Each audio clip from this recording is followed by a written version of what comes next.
It is just that if you just as much as hold somebody's hand, you will develop Runanubandha.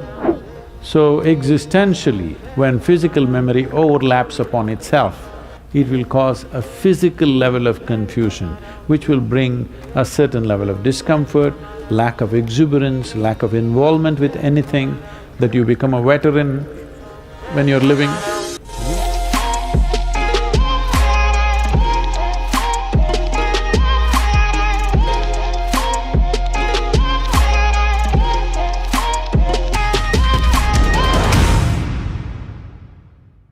Runanubandha means the physical memory that you carry within you. This can happen because of blood relationship. This can also happen due to sexual relationships. That body has a certain memory. It's not appropriate to say genetic memory. Runanubandha is not like genetic factors being transmitted from parent to child, not on that level. There is a physical memory of remembering where you came from. Not necessarily in terms of tone of your skin, shape of your nose, how you're built, your race, not that. It is just that if you just as much as hold somebody's hand, you will develop Runanubandha. This is why in India if you come, people will do like this. They don't want to do that. We will love you like this. And there are many things, they won't give certain substances. Nobody will give salt to you or will receive salt from you. If you try to give them salt, you'll say, keep it here. They don't want to take it from your hands. The till or the sesame seeds, they won't take it from you. Certain types of soils, nobody will receive it from you. If you want to give soil to somebody, any kind of soil, there are rituals where soil is given, always you keep it down, I'll pick it from there. Never take it from somebody's hands, because you will develop Runanubandha. Because the culture is constantly conscious of not building bondage, to keep the bondage of life to the minimal extent, only to the extent it's necessary, because you're working towards your liberation.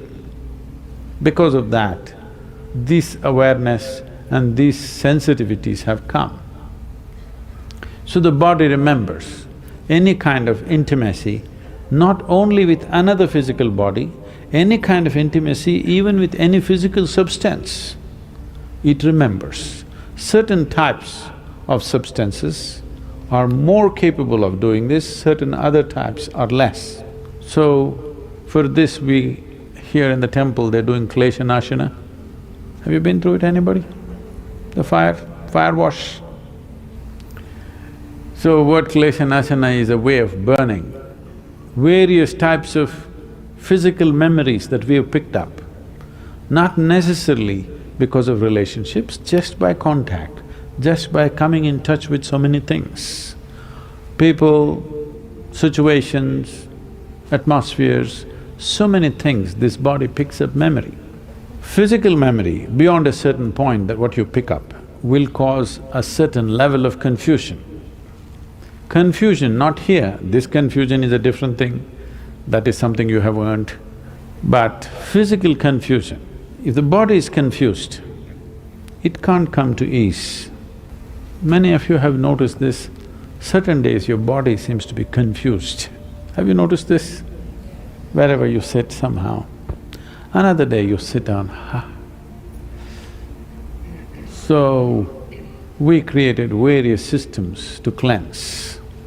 One thing is fire wash, air wash, really. Of course, the water wash every day. When I was in a period of time when I was into lot of sadhana, I would have somewhere between 5 to 7 showers a day.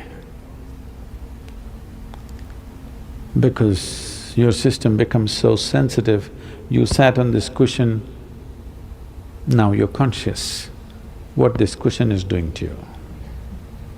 So you want to wash, at least just water running over your body. 5 to 7 days, 7 times a day. This is not like calculated, I must do it 5 times or 7 times. Whenever you feel like it, most yogis have shower at least twice a day, minimum. Usually it's a dip in the river. Just at least once you dip in flowing water so that you're washed clean. And during the shift of southern hemisphere to northern hemisphere, which is right now, and again from north to south in June, July, these times the winds are strong in tropical country, or at least in India. In the Indian subcontinent, the winds are strong. So, there are simple processes where you must go and stand in the wind so that you get a wind wash, proper air wash. You will see it'll do wonders to you.